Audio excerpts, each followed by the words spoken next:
the Netflix Devil May Cry adaptation a hellish disaster or a devilishly good time? I'm gonna answer that question today because I binged the entire thing in one sitting. We're gonna split this video into two parts, the non-spoiler section and the spoiler section, just so, you know, I don't ruin it for some people. But anyways, I'm just gonna hop right into it. So going into this, my expectations were iffy. On one hand, Netflix does a really good job with video game adaptations, and then sometimes they don't. The Witcher was and yes, I know The Witcher was a book before a video game, but I consider it a video game adaptation, all right? Just went completely downhill from like a decent start, and I say decent very liberally. But then the Cyberpunk, oh man, that was pretty good. And I had high hopes because Capcom is generally pretty good with these things. I'm a big fan of that company. They make very good products, in my opinion, for the most part. It just got really dark in my room for some reason. I want to preface this also with saying that I am not a long-time fan. I mean, I've been a fan of this series for a long time, right? But my first game was DMC Devil May Cry, you know, the like spin-off thing that like did a reboot of the series, kind of the black sheep of the franchise. I played Devil May Cry 5. I played Ultimate Marvel vs. Capcom 3. That's why I even considered buying the games in the first place, because Dante and Virgil are like my favorite characters in that game, go figure. But I didn't play DMC 1 through 3. I think I played 4 a little bit, but I kind of know what happens because I watch a lot of YouTube videos about stuff I haven't played myself because, you know, the lore's cool, the characters are cool. Why not, right? I don't know how to segue this into actually starting the review. We're just gonna do it. The art style and animation I am a big fan of. The animation is very smooth and energetic. It's got kind of like that Castlevania style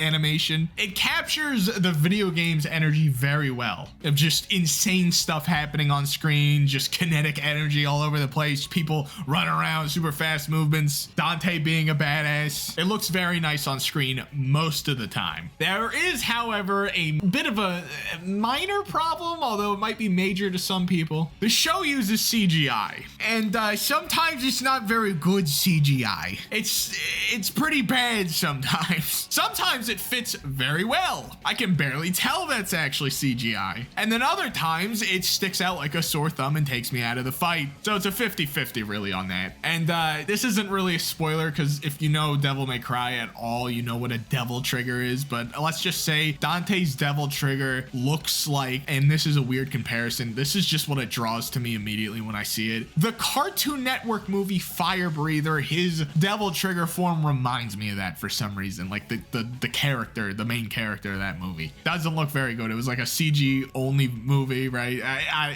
I'm not a fan of his devil trigger form. No, it looks way too soft compared to everything else on screen. It just doesn't look demonic, right? It looks like a Bakugan almost, which Bakugan are cool as shit, don't get me wrong. Or like a Digimon, I don't know. It looks like a family-friendly demon, right? Which I guess, I mean, he is the good guy demon, right? So it makes sense. But if you look at the games and his devil trigger form in the games, the comparison it's non-existent. Like, he looks amazing in Devil May Cry 5. His devil trigger form is godly. Okay, whereas this, he just kind of looks like poopy. I mean, it doesn't look bad necessarily. Even if you told me that was like some kind of anti-hero in like a kid's cartoon show, I would be like, oh wow, that's actually pretty cool. But for this, in comparison to the other demons, it's pretty soft. Definitely could have made him look a little bit cooler. But overall, the aesthetic and art style and animation, all, you know, very peak. By Western animation standards, it is like very good in my opinion. But what is good art style when you don't have good music? Thankfully, this show has really, really good music. It's Devil May Cry, what did you expect? The intro to this anime is freaking Rollin' by Limp Bizkit. Beautiful intro, by the way. I think I've said by the way like 100 times. I'm so sorry. I'm just straight yapping. There's no script for this. There's bullet points, but that's about it. As per usual of the Dakosity YouTube channel, of which most of my viewers are not subscribed. It's just a little hint.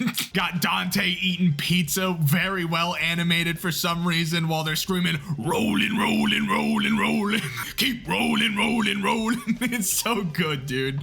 It's so good. They got Guerrilla Radio by Rage Against the Machine. Last Resort started pumping during a chase scene on a motorcycle. I was like, oh my God, this brings me back, man. It brings me back to the days where I was on my DS on Flipnote watching these stick figures fight each other while like an 8-bit version of Last Resort started playing in the background. It's so good. I love the music choices they picked, even for just the general, not, you know, licensed music, just background in general. The sound design in this show is just very great. American Idiot by Green Day's in it too.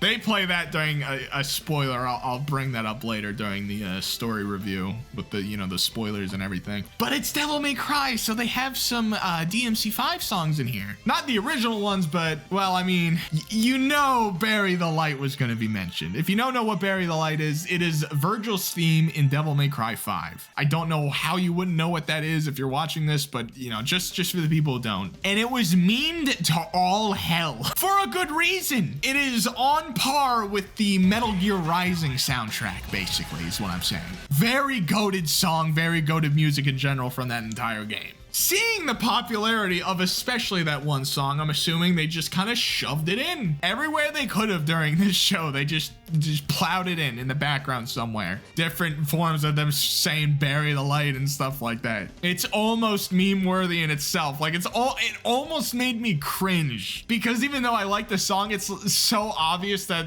they know it's popular and that's why they're just cramming it in as much as they possibly can. Listen, I'm not actually going to complain about that, because it's bury the light. I mean, you know, give me 100 times of that, you know? Anyway, yeah, I'm rambling on too much. They also put Devil Trigger in there a few times too. Oh yeah, Power Glove did the reimagined tracks for Devil May Cry Bury the Light and Devil Trigger apparently. Interesting. So art style and music, already fantastic, right? Some hiccups with the art department, but it's whatever, we'll keep going. Oh wait, speaking of sound, what about the voice actors? Well, Dante is voiced by Johnny Young Bosch. I hope I said that correctly. I probably didn't. And fun fact about him, he is the voice for Nero in Devil May Cry 5. One of the main characters of that game, Virgil's son. And you know what? Him voicing Dante doesn't take me out of it. You know what does take me out of the show? Just a tiny bit, not really. It's really just a personal problem. He is also the voice actor for Ichigo in Bleach, and I swear to God, I must be going crazy because it feels like he's doing the same voice for him. So all I hear is Ichigo half the time this guy talks. I love all of this guy's work, by the way. Also, obviously, I'm talking about the English dub. I watched this in English. I'm sorry.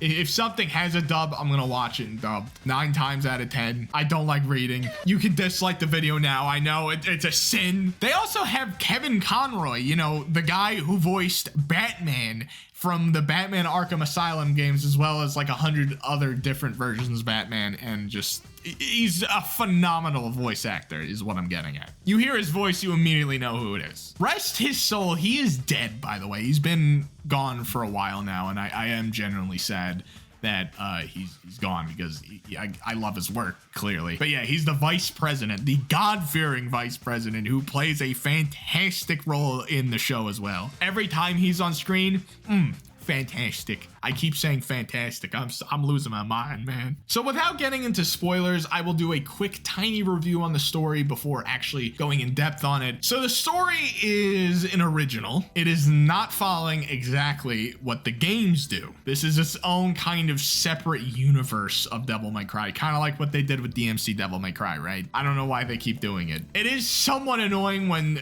they do this. They use the same characters and kind of tread the same plot, but like just do a slight variation of it. I find it very annoying. Although here, I'm pretty sure it deviates enough to where it is really its own different thing. The problem with that is the different thing. I'm not sure I'm entirely a fan of what they chose to do. And I will get into that very quickly. But basically, the plot is probably the weakest part of the show, unfortunately. Everything else surrounding it, fantastic. Characters, awesome. Music, awesome. Art style, awesome. CGI, minor annoyance. But then the story and the plot, I'm like, So we'll get into that right now. This is the spoiler section, the start of it, officially right now. Skip to this time to see the rating.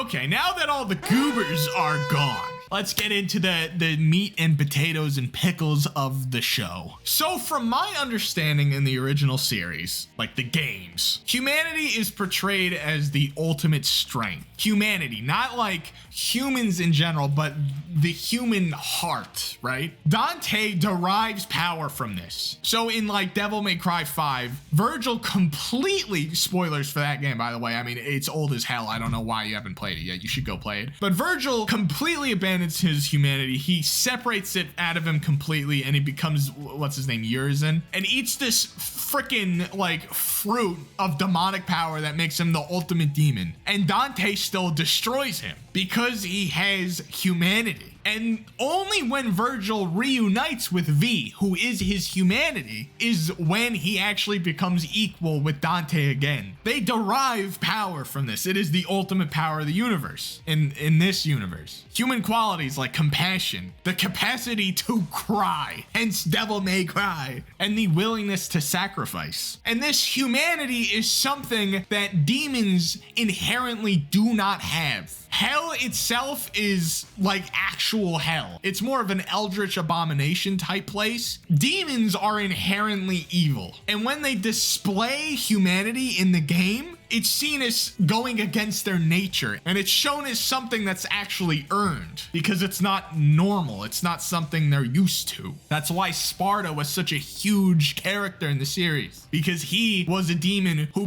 basically renounced being a demon altogether and embraced the hell out of his humanity and fought to save it itself. But with Netflix, there's like this huge shift in that narrative completely. Now, you don't have to retread entirely on the same story. I'm not like those people complaining about the Avatar Netflix series, right? Where they're complaining about the freaking, do you want them to do the same story but bit by bit? No, I just want them to write a good story that makes sense and not completely ignore what the previous work did. Let's just make changes that don't make any sense and completely miss the point of the actual reason why I even like the show in the first place. Anyway, tangent aside, the Netflix series paints humans as like antagonists almost, inherently selfish, greedy, and even monstrous. Now, there are monsters that are humans in Devil May Cry, but they're always shown as people who are rejecting their humanity, and that's something that's also viewed as weird. But in this, the Netflix series, it suggests that the demons, who are basically just humans that look different, are inherently good. Hell is basically just another goddamn country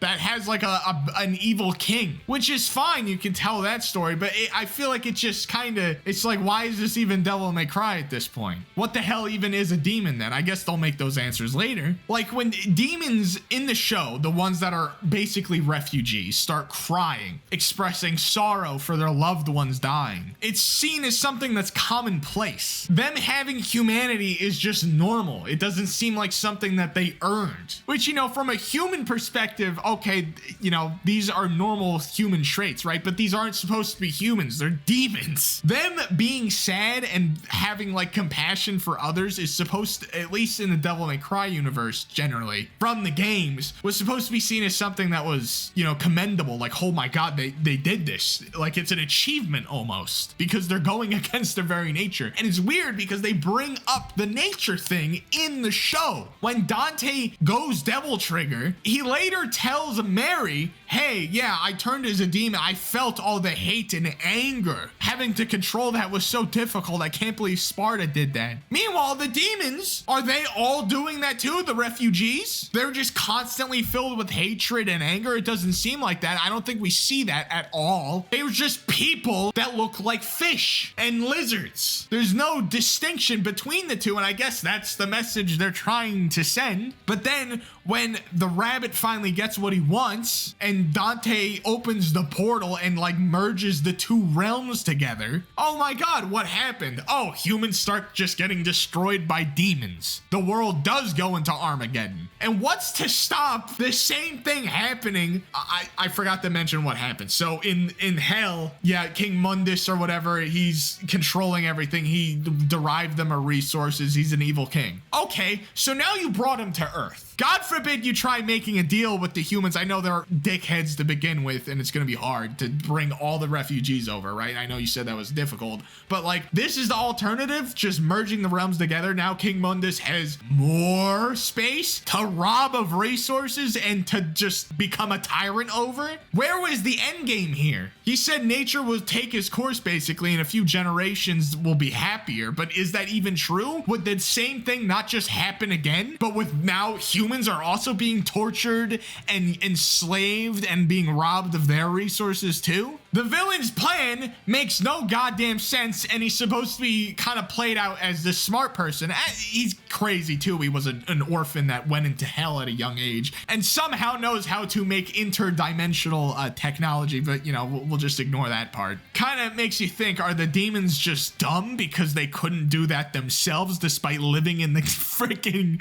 hell themselves around those resources? The child would have not known what they are. Adult humans wouldn't have even known. They literally turned hell into the Iraqi war. That's all it is. Like, that's their commentary. They play American Idiot by Green Day while Vice President Baines invades hell with like fighter jets, and somehow they're doing well doing that. Apparently the demons aren't hot shit actually, because just basic fighter jets and, you know, on the ground Marines can kill them. Why do we even need Dante? Why did Sparta even, like, why did we need all this if we could just invade them and steal their resources? Also, we're stealing their resources now? We're mining? We're mining like Minecraft? I thought they were barren of resources. I thought Mundus stole all of them. Are you stealing from Mundus? Is he not gonna help? Is he not gonna destroy you guys for doing this? I thought he was an all-powerful tyrant. I can't speak English, Jesus. I thought Mundus was a crazy powerful. How come the stupid US military, that's a weird thing to say, but in comparison to like the demonic powers, it's like they shouldn't be that strong, but apparently they are. They're just stealing from hell. Moreover, the series just kind of sidelines Dante's intrinsic drive to protect human life, which he still has, right? But it's like on the side, in favor of more superficial plot-driven motivations, such as just retrieving a personal memento or chasing a vendetta, thereby diluting his role, well, I mean, like previously used role as the champion of humanity. He's supposed to be like the frickin' Avatar because he's got the demon in him. An angel? No, I forget the origins, I'm gonna be honest. The games focus on internal conflict, how characters reconcile with their dual natures, and ultimately uphold the idea that the human heart, with its ability to care, is what defines true strength. This series, on the other hand, opts for a politically charged narrative that recasts this internal struggle,